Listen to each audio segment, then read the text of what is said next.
The Nikki Glaser Podcast. The Nikki Glaser Podcast. Here's Nikki. Hello, welcome to the show. It's the Nikki Glaser Podcast. I'm Nikki Glaser. I am joined by Andrew Collin and Noah in Arizona. Andrew is in St. Louis. I'm in Los Angeles. Today's episode is a special one brought to you by us, but through 23andMe. Andrew and I both did 23andMe reports, which we got sent these like kits that just come in the mailbox. Not even like a special, like I didn't have to go to the package room. And you open it up and you just spit into a tube and then you seal it up and then you send it back.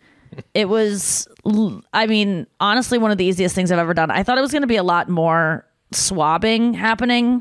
And I will say that there was a piece of carrot that was in my spit from when I had been crunching some carrots before. So in the spit tube, I had to like dig out a bigger chunk of carrot. A tiny chunk of carrot did get caught in it. So I did get the report back. I'm 70% rabbit. And so I think that was, you know, I think the kit was infiltrated by the carrot. No, 94%. They didn't seem to mind. Yeah, that you're going to be a ginger, I saw in your kit. Yeah. There's a strong chance. It was, I was like, these people have seen it all. Like there was a little bit of like tint to my spit. I was like, they're going to be, I know they don't care. They've seen it all over at 23andMe, but I spit in that tube. I mean, it's fairly easy to do. You got to like, you know, I felt like it was almost a sexual thing of just like trying to make your own lube. Oh yeah. Okay. I peed quite a lot. Andrew came back 100% asparagus. Yeah. You peed in the box. I just peed in the box and they can't. Yeah. Eventually. Have you ever done one before? One of these 23andMe's? No, my little brother did. So I figured if we had the same parents, it was going to be close. Yes. Turns out, he did not have the same parents. Yeah, we found out, but his dad and mom were different. Yeah, he was 50% milkman. I love that was always the person that your mom banged instead of your dad was the milkman. That's how so funny. How like different, like there was no Bumble, no Tinder, so you have to have sex with the milkman. Like that. The that's mailman, how the small milkman, the pharmacist, the local shop, her doctor. Yeah. So yeah, just sent that off and then and now with this thing, I thought it was, you know, the old 23andMe, my dad also got one report before. And so we got to kind of see our ancestry report. And it was pretty much what we had guessed it was: very Irish, very German, a little bit of, I had a little bit of Scandinavian and French in me, which I was excited about. But then now there's just so many more things that you can find out, on this 23andMe report. Targaryen. I just want House of Dragons. Well, I know that it is. I couldn't really say. I love word, how you were trying to save yourself from that. You're like, no, I knew exactly what you were going for. I was just gonna let you dig your own grave. Yeah, it feels like it. It feels like a dragon just burned me to death. But it's cool. Anyways, your dad. My dad had gotten it. And shared his results, but I was always like, oh, well, I guess I don't need to do it. But now that there's so much more that they can find out for you, there's like all of it's like you get a whole health report that has your traits, things, physical features, like, and just like also health things that you should know about that you might be more likely to have in your life and maybe pass on to your children if you have them. And I just wanted to go over our results because some of them are pretty hilarious. And I just want to break it all down. In terms of like my health, I lucked out. I'm a pretty healthy person. I don't have many like things that they were alerting me about, but you know, you can find out stuff that really could affect your health later in life or like your family's health later in life, things you're predisposed to genetically. I have a likelihood, I found out, of developing type 2 diabetes. That's the kind that you're like, you can develop. I don't really know the difference between the two, but I guess I should now because I have a likelihood of developing type 2 diabetes. And it said that likelihood would start between the ages of 38 and 80. And I just like that I was like, did they choose 38 because I am 38? They're like, you don't even get a year before you have to start worrying about this shit, bitch. Yeah, I like that we're watching it in real time happen. Like it's starting. Like I could see the type 2 in you for sure. I could see it. It's like it's pretty cool to watch it. Like this is the start. This is the start of a whole new life. This, just you know, started. like instead of buying a sports car, you're like, I got type 2 diabetes. That's my midlife crisis. But what starts at 38 in your life? That's the only thing that I've ever seen where that is the marker. And I'm like, why? Why does this have to be brought to my attention? It would be much nicer to be like if it were, you know, it was 36 and I'd be like, okay, I'm 2 years in. I've already like escaped it. It's like, no, this is worrying about this now. So that's something I can be on the alert of because I really didn't know that about myself at all.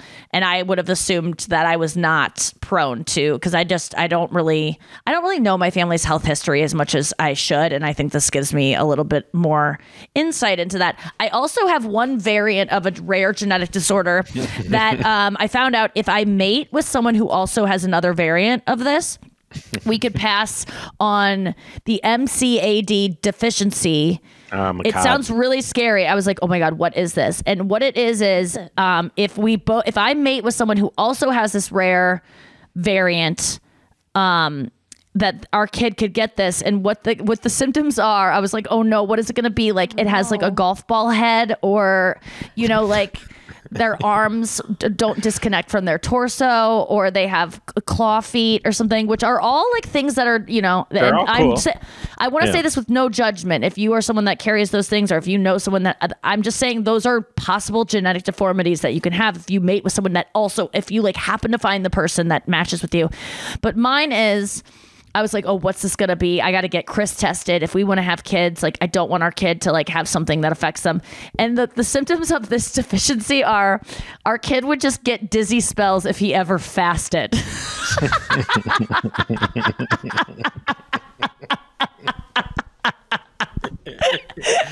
Who doesn't? Who doesn't? So our kid, I'm like, Chris, if we mate, we got to make sure our kid does not do intermittent fasting. We got to keep him away from the Joe Rogan podcast. He can't listen to that. Like, what? It's just such a funny, like, you hear this thing. He can't be a wrestler. Yeah, he can't be. He can't get into wrestling. He can't do UFC fighting because he might get a little bit lightheaded. Can't be Jewish. It's exactly. Or he cannot be Muslim. Yeah, he can't be Muslim. Yeah, he's got. It's going to be a tough life for him. I saw this report and it was like, you know, there's like no, we're definitely having a boy. Are you kidding me? That's part of my report. Must have a boy. No, on the report it had like a exclamation point of like, make sure you see this, don't miss this, and I'm like, what kid doesn't get dizzy from not eating? Like, I mean, I just feel like it was just a really funny trait. But they give you other stuff too. I was just lucky to have like none of those other ones. Did you have any of like the health ones, Andrew, that were like red flags? Just 98% that I'm gonna have a lisp and not be able to pronounce Targaryen. That's not real, but you know what? That is. That's not a real one.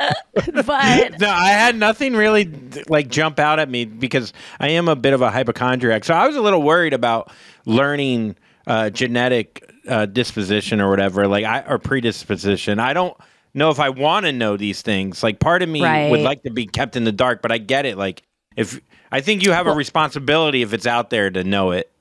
And it's especially a lot of these things are just variants that you have on your genetic. So they won't display in a child unless you mate with someone who also has the same one. Like the chances. So if you do have this thing, you can get your partner tested. And then if they're in the clear, then you don't have a chance of passing this trait down onto a child. And your kid can stand up quickly after fasting and not get dizzy at all.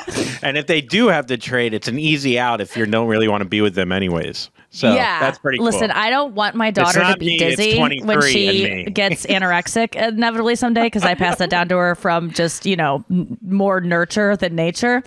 So you didn't have any ones that said, I thought you were going to be, no offense, riddled with these things. Like, it just seems like you don't even have like a likelihood of diabetes. Like, how did I get that?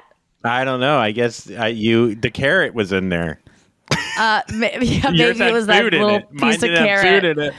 Isn't that funny, though, to tell your girlfriend, look, it's not you, it's 23andMe. Like, That's hilarious. It is an easy way to... You're having sex with I don't 23 see other anything. women? No, babe, it's the genetic test. Look, if you leave here. Yeah, so what else? I found what out. else do you So, have? like, You I have, went like- through the traits. Like, so you go into health and traits, and you get this whole report, and you get to see. There's this one part. Let me just go to it real quick. Traits.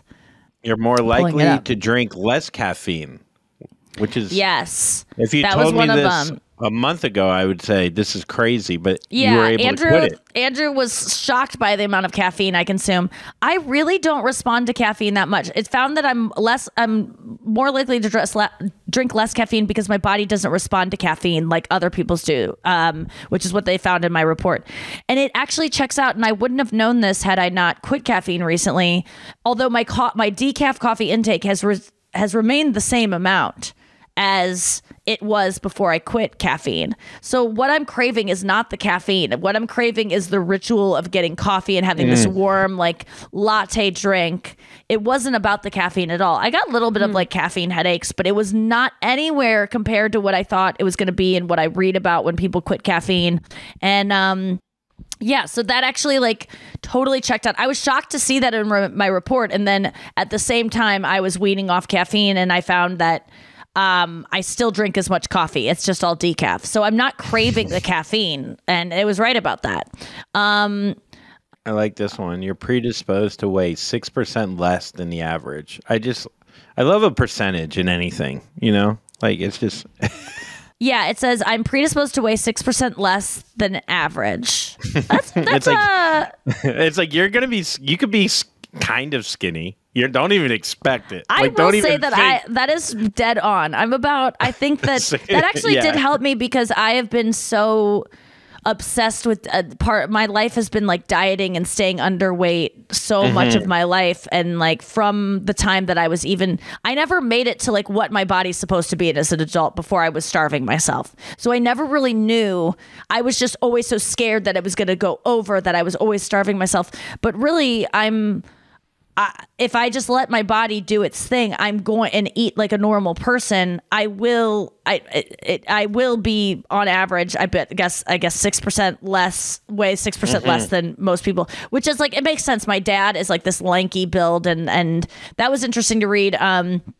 My genetic muscle composition is rare in elite athletes. Well, no fucking shit. They probably tested like the way I closed the cap on the thing, and we're like, this is not even all the way on. Yeah, This she girl threw the can't box throw in a the ball. mailbox. Yeah. I don't understand. So it's rare in it. Okay, so you have. Okay, that's it. My genetic muscle composition is rare. Yours is not. Yeah, mine is I have a body of a guy that would be really good at sports, apparently. Yes. Like, I mean, but yeah. doesn't that make sense for you? Like, didn't that feel so good to read? Yeah, it made me actually work out. You have the word like- elite athlete. If this isn't yeah. a selling point to Yeah. get guys to buy this report, you can see if your muscle composition is that of likely to be an elite athlete. I didn't know that Yeah. these things could tell you that. I mean, I think it's right. I think I definitely have it in my. I just have. You can't just think have it's to right. tap This is into it. science. It is Oh, right. Yeah. No, but I mean, you've always said that you have, like, you're a natural athlete. That makes sense for you. No? Yeah, for sure. No, it does. It definitely. It just made me feel happy. Like, but then it's like if I'm not in shape or if I'm not feeling athletic, I'm like, well, it's there. I You're just not need to reaching tap your into it. potential. Yeah, exactly. Yeah. I feel like I'm not. Yeah. Gotcha. That makes You have a sense. 66% chance to not have dimples. Yeah, so there are all these reports about like what your likelihood is of like having these different things. I want to go through them all. Dimples, I have 66% chance I don't have dimples. Well, you're right, 23andMe, I do not have dimples. Thanks for rubbing it in that I'm not adorable. On your I heard face? No, Yeah, on your cheek dimple. Cleft chin. These are all genetic things, apparently. 85% chance you do not have a cleft chin. Well, they're right. I do not have one.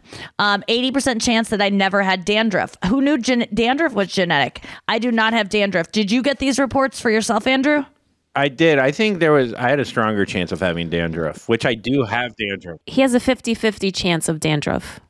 Yeah, so 50-50. I got the bad 50. Yeah. How do you take care of your dandruff? I let it run wild and see what happens. No, I don't. just head and shoulders. Is it like a thing where you're like insecure about it? Like, does it come down on your shoulders sometimes? It used to. I mean, head and shoulders. It really does. Do you use Head and Shoulders? I do, and body. Oh, I didn't know that. Yeah, oh. No. Head and Shoulders I use because I use another product for hair loss, which says that I actually, this says early hair loss not likely. I guess I'm old enough where it's late hair loss. Yeah. Let's be honest with what they're meaning by that. You're not a youngin'. You might dress like you're 22, but yeah, let's not forget. Eye color likely blue or green. That was right. Yeah. I mean, obviously that was. Yeah, well, earlobe type. What about your earlobe type? Because I always knew that this was a genetic predisposition. Was like if your earlobes are connected to your head or not at the bottom. Mine are detached. No. They're connected. Let me see. Hold on. Let me go to this. Yeah. No, your eyes are not connected. Oh, that's not connected? No, that's a dangling. Like, will you just let go of it for a second? Yeah. Hold on. Will you just flick it? Let me see what the kind of motion we got there. Yeah, yours are detached. That looks like so. Mine are attached as fuck. What? I've never even noticed. You never noticed? Look at. Oh, interesting. It goes right down. There's no like. They're attached. I'm very proud of my attached earlobes. I love them so much. It's one of my favorite things about myself. But my 23andMe report said that I'm 80% likely to have detached earlobes. So I am beating the odds. I had a 20% chance of having these ears, and I got them, baby. I got them. Your earwax type. Mine is 93% chance that I have wet, sticky earwax. Well, Same. You nailed it. I think Asian people have dry, flaky earwax. I think it's more crumbly and dry. That's a thing I heard, and it makes sense because I don't have any. None of my ancestors are from that area. But my earwax, I wish they would have given me like a report about how much I'd have because I produce so much. I feel like it's like. This should be 93% of my body is earwax because that is how much I have. But it is wet and sticky and orange. It looks like carrots. Maybe you can find maybe you need to break up with your boyfriend if he also has wet earwax because that will be just too much. Our child will just be oozing wax and fainting all over the place. That one Mary Huzo Museum or whatever. What's it called? Oh, yeah. Madame Tussauds. Yeah. Our child will just be a Madame Tussauds sculpture. What about eye color? Did they nail it for you? Actually, yeah. It said I'm likely to have blue or green, and your boy's got hazel. So that's yeah. What percentage? It doesn't have percentage on my stuff. See, it's interesting because my sister and I definitely have different genetics because my sister's eyes are brown, and mine said I have a less than 1% chance of brown eyes.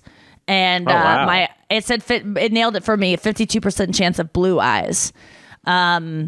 So, and then what about finger length ratio? This was something I read about, that if your ring finger is longer than your index finger, you're more likely to be a lesbian. Or maybe it was your ring finger. Maybe it was the other one. I'm a lesbian. My ring. Wait, hold on. Let me look it up because there was like a thing going around on TikTok. Ring finger point lesbian. Let me just type this in because for a while I sent it to all my friends, and it kind of depends on how you hold your hand. Oh yeah, this is in the BBC. Length of ring and index fingers are linked to sexuality. Women whose left index and ring fingers are different lengths are more likely to be lesbians, a study suggests. My left hand, they are exactly the same length. So I think I'm... scientists measured the fingers of 18 pairs of female identical twins where one was straight and the other gay. On average, the lesbians, but not the straight twins, had different size index and ring fingers, typically a male trait, but only on the left hand. So, yeah, exactly. Typically a male trait.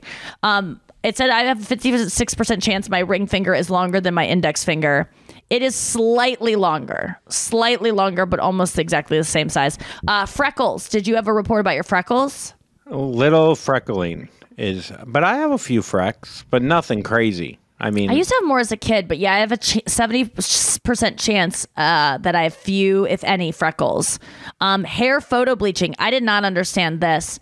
Chance that you will experience hair photo bleaching. What does that mean? I have a less likely chance to experience this. I don't know what photo bleaching is. I think it's that when... Basking in the warmth of a sunny day is one way to lighten your mood and your hair. Photo bleaching is what happens when hair color lightens after a long exposure to the sun. Oh, that makes sense. Oh, gotcha. Yeah, my hair just turns grayer, I think. So yes, I do experience hair photo bleaching because I used to get like white hair after the summer. So that's correct, 84%. Hair texture. It nailed it for me, 41% chance of slightly wavy hair. That is definitely my hair, slightly wavy. What about yours? Same. I think the percentage of Why don't you pull up your report? What are we doing here? Let's go to break and come back with more about Andrew's hair texture right after this when he gets his report pulled up.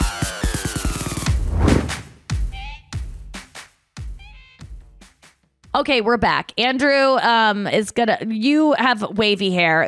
It predicted that. Let's say really quickly, newborn hair. It predicted that I had little or no hair at birth, which is, I don't even remember, but that's so cool that I could know that. It also predicts the chances that you have red hair. I have a 1% chance of having red hair. I only have it on my asshole. So it was right. Skin pigmentation. It definitely got it right. I have 39% chance of very fair skin and then 32% chance of moderately fair. So I am a white bitch. 65% chance I have stretch marks. I don't have stretch marks, so it got that wrong. I am a goddess. Toe length ratio. Chance that you have a longer big toe. And then I have a 57% chance that I have a longer big toe, a 43% chance that I have a longer second toe. My second toe is longer. I beat the odds. Same. It predicts a unibrow. If you have a unibrow, 50% chance I do not have a unibrow. I do not. There's a 42. I like how they phrase this. 42% chance you have a little bit of a unibrow. Yes. Which I have. Just being delicate. You have a little bit of one? A little bit of one. That comes a lot. A widow's peak. Do you have a widow's peak? I have a 77% chance I don't have one. I feel like women have way less. Let me see yours. I have a widow's peak for sure. Well, you got deep tracks too that are accentuating that. I can't tell if that was actually your hairline before or if you have receded on the sides, creating one. I have a hair which my wife wished she was a widow. She jumped off a peak. Okay, having fun. And then there's other things where it talks about taste and smell. It smells like it says I'm likely to smell asparagus in pee, which isn't true. I can't smell it. So I'm beating the odds there. I'm likely that I can taste bitter. Cilantro taste aversion. I would love to see Noah's report for this because she hates cilantro. She tastes soap. And I have a slightly higher odds of disliking cilantro, but I love cilantro. It is one of my favorite flavors. So that's I beat the odds for that. This is crazy. Ice cream flavor preference. I'm more likely to prefer chocolate over vanilla. And goddamn are they right. I don't understand people who would ever prefer vanilla over chocolate. I know vanilla is a taste and that it isn't the lack, like some people associate vanilla with like plain. No, vanilla is a specific taste. What would you like? What do you like more? This tells me that I'm more likely to like chocolate, but I would say I lean more to vanilla. Sorry, 23andMe. Really? I'm not going to. I just like it in. If you want to do, but sandwiches. You get no topping. No, you get no topping. You just get a bowl of ice cream. You are going to go vanilla over chocolate. Vanilla, because I like a vanilla shake over a chocolate shake. Whoa, I am blown away. Okay, sweet versus salty. What did it say for you? Oh, sweet versus salty. Let me see if I can find It's right under ice What cream. is For me, yours? it says I likely prefer sweet, and they are correct, sir. Oh, yeah. Prefer salty for me. That's why Yeah. I guess I That's- like to go down on So my what lady. they do, they say, Nikki, the combination of your genetics and other factors make you likely to prefer sweet sex. So they take everyone's results and then they put them against each other, and then based on surveys they do, they can determine what you like. And so they nailed it for me. And then I really loved this. Then there's a whole section called Weird and Wonderful, and there's 11 different traits. There is a thing. First of all, I just want to say that it says I'm less likely than average to have a bunion, and boy, is that off. Fear of heights. I'm more likely than average to be afraid of heights. That is true. I am less likely to have a fear of public speaking. That is not true. I had a huge fear of it. I had to conquer it. Flat feet. I am less likely to have flat feet. I do not have flat feet. That is correct. Less likely to have thick hair. Fuck you, 23andMe. You're right on that one. Misophonia. I am more likely to hate chewing sounds. That is true. I like some of them. The only ones I can't stand are my mom. She chews with her mouth closed, but her jaw cracks in a way that disgusts me. Mosquito bite frequency. Well, this just came out last week that your smell and your if you have this certain kind of chemical in your skin, mosquitoes are more likely to bite you. And I am likely to be bitten more often than others. I actually, as a kid, got bitten a lot, and I don't anymore. I do think it's because of a vegan diet. That's when I felt the shift. Motion sickness. I am more likely to experience motion sickness. I do not feel like that is true for me. Photic sneeze reflex. That means when you see a light, you might sneeze. I am likely to not have that. And a wake up time. What is your wake up time it gives you? Or likely to wake up around? 56 years old. It says, so I'm hoping everything works out. No, 7:58 a.m. Why? What are you? Oh my That's God. pretty early for me. Yeah. Mine's What is yours? 8:23. 1 p.m. 8:23, which is so early. I would love if they said Dude, I already got so 11:45. much done. Yeah. Yeah. But then the really interesting one, which we're going to test out, is ability to match musical pitch. I have about a 50-50 chance of being able to match a musical pitch. I don't really understand exactly what this means. If you hear a musical note, can you sing it back? While matching pitch comes natural. Oh, this is just being if you have good pitch or not. So Noah, give us notes, and then we'll go back and forth and try to match them. And really, the only way to determine if we're right is based on the other people who are hearing it and our listeners. So listeners will see. What is your musical pitch likelihood? 50-50 as well, I believe. So we'll see what happens. Let's see which 50 it is. I have a feeling that you have a pretty good pitch based on. I think I could hear well. I don't think I can say. It's like the same way Well, I that's can't pitch, do babe. impressions. Yeah. So I don't know, babe. Babe. Okay, Baby so cakes.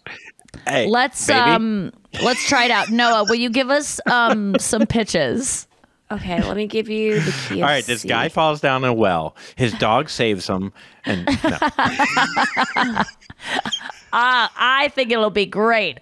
Let's buy 12 episodes. 80%. All right. Andrew, you go first. So she'll give you a note, and then you Okay. have to match it, okay? No.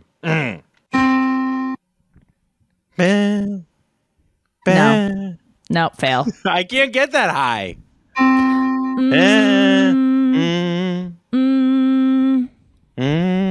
Let's do it again. Okay, now do it to a different note. I'll just bring out my guitar. Hold on. Yeah, you should get out your guitar. Okay. I don't right, know if I'm let's hear it. perfectly tuned. Okay, Andrew, match this. Wrong. One more time. How do you know? You're my 50% not here. Because Right. I can. I think I have good pitch.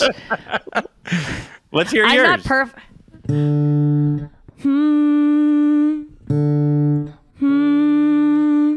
Little higher, but it's on the same No. frequency. Why don't you do an open, like a G string or something?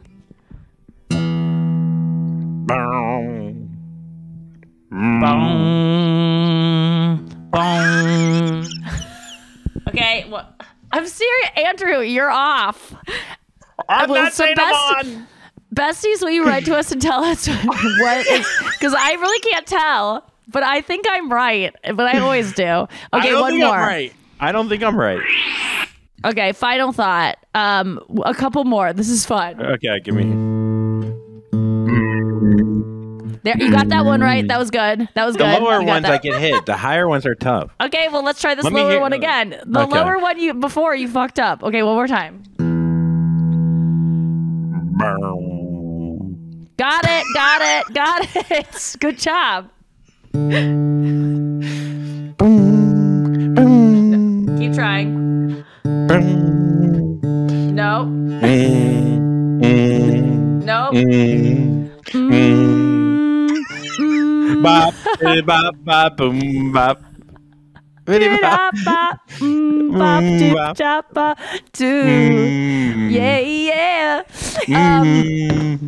I don't know You know about you, what but I really loved learning all this weird stuff and just like seeing like if my, it doesn't tell you exactly what you are, but what it does is like it makes you look at the things that you do have and you go, oh, did I beat the odds or was I predictable in what I came out as? And it makes you feel seen.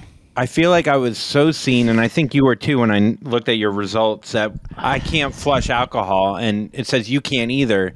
And it explains why our hangovers were so bad and why we probably quit drinking, because we were... Really?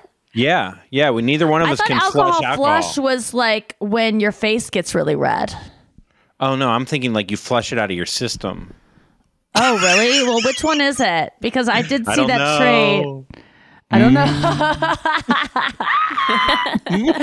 Where's alcohol flush? I want to find that.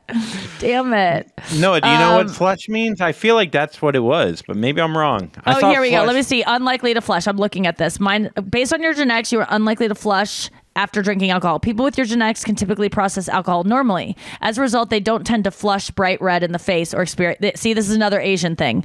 Asians, people with Asian heritage often get really red when they drink. I like how you're like, we don't flush it out of our systems.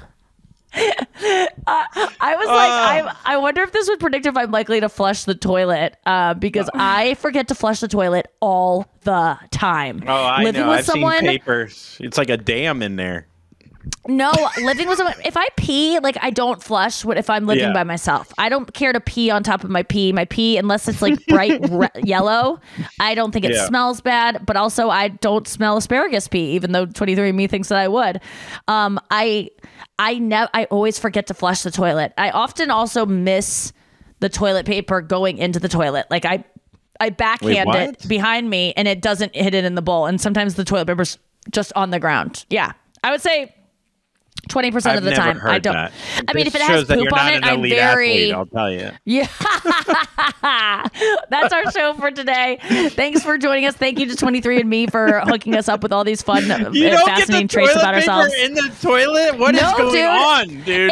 If there's poop on it, I will definitely get it in because I'm like cognizant. But if it's pee and it's just like, I just kind of like toss it. And a lot of times it's just sitting there. When I used to live with Kirsten in our house on Tennessee Street in college, she had like a meeting. She was like, who is not putting the toilet paper? And I was just like, I never admitted it, but it was me, Kirsten. If you're listening, it was me. It was me the whole time. ADP. All right, guys, it's me. Hi, I'm the culprit. It's P. Thank you for listening. Don't be and Jack. The lantern.